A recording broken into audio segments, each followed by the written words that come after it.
Assalamualaikum warahmatullahi wabarakatuh. Perkenalkan, nama saya Siti Nur Anissa dari kelas 21F jurusan Ilmu Hukum.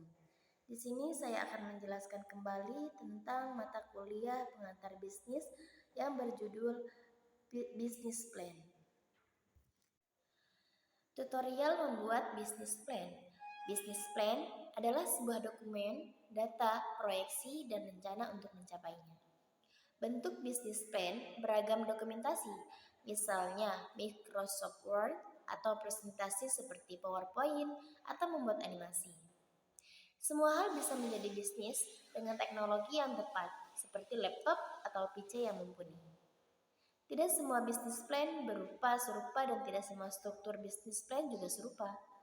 Ada 9 elemen di bisnis plan, yaitu yang pertama ada executive summary, yang kedua ada company description, yang ketiga ada services and products, yang keempat ada market analysis, yang kelima ada competition and benchmark, yang keenam ada marketing plan and strategy, yang ketujuh ada organization and management, yang kedelapan ada financial, yang kesembilan ada closing and context. Tetapi di sini saya akan menjelaskan hanya 4 elemen untuk business plan. Yang pertama ada executive summary. Ini adalah hal yang penting untuk business plan. Executive summary ini merupakan pembuka sebuah business plan yang memberikan gambaran umum, singkat, jelas dari bisnis tersebut. Untuk memulai bagian executive summary, ini bisa memakai konsep yang pertama ada elevator pitch. Elevator pitch merupakan 1 atau 2 paragraf yang tidak perlu dibaca lebih dari 60 detik, di mana harus bisa menjelaskan bisnis yang dibuat, produk, serta keunikan produk secara singkat. Yang kedua ada mission statement. Mission statement berisi visi dan misi perusahaan. Yang ketiga ada business value. Business value ini adalah panduan sikap etika perusahaan terhadap konsumen maupun internal perusahaan itu sendiri. Yang kedua ada kita membicarakan tentang elemen company description, yaitu bertujuan memberikan gambaran dan informasi lengkap tentang bisnis dan perusahaan. Calon investor adalah membaca deskripsi bisnis plan. Perusahaan ini menjadi tertarik dengan bisnis plan tersebut. Yang harus ada di company description, yaitu yang pertama ada mission and purpose, menuliskan serta menjelaskan kembali misi perusahaan dengan kalimat yang berbeda. Pastikan value bukan cocok untuk produk, pasar atau konsumen, yang pasti value perusahaan cocok untuk diri sendiri. Yang kedua ada locations, menuliskan lokasi kantor di mana tempat dan daerahnya atau di mana rencana membuka toko. Yang ketiga ada legal struktur. Yang perlu dituliskan adalah struktur legal bisnis perusahaan. Jika bisnis sudah jalan, tuliskan apakah ini CV atau PT.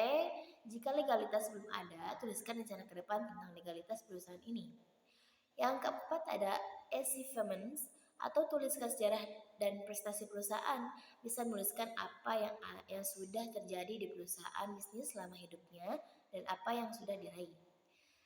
Oke, kita bahas tentang elemen yang ketiga, yaitu service and products, di mana bagian ini merupakan hati dan jiwa dari business plan, menjelaskan tentang produk dan jasa sebagai solusi yang ditawarkan pada pasar.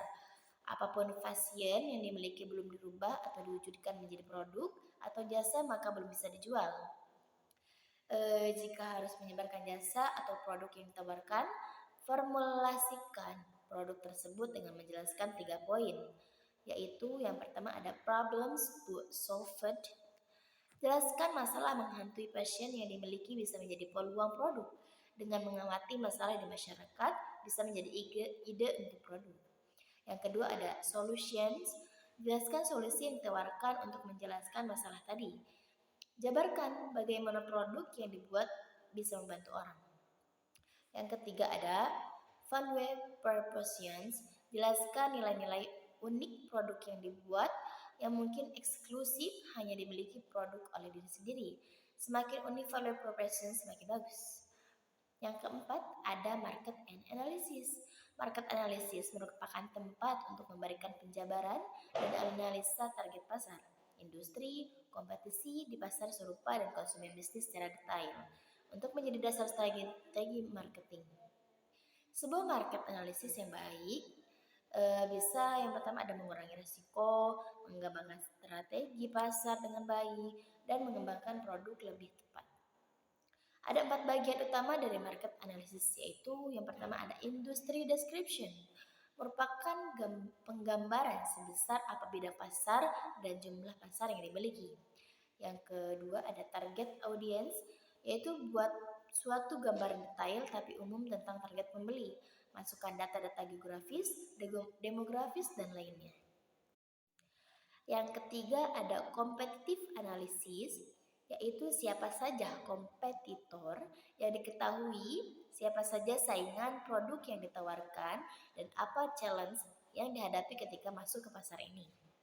Yang keempat ada projection, merupakan penggambaran secara umum beberapa dana yang akan dikeluarkan oleh industri. Pertimbangkan besar pasar atau jumlah target konsumen, konsumsi per individu untuk menghitung proyek total, disertai dengan data harga.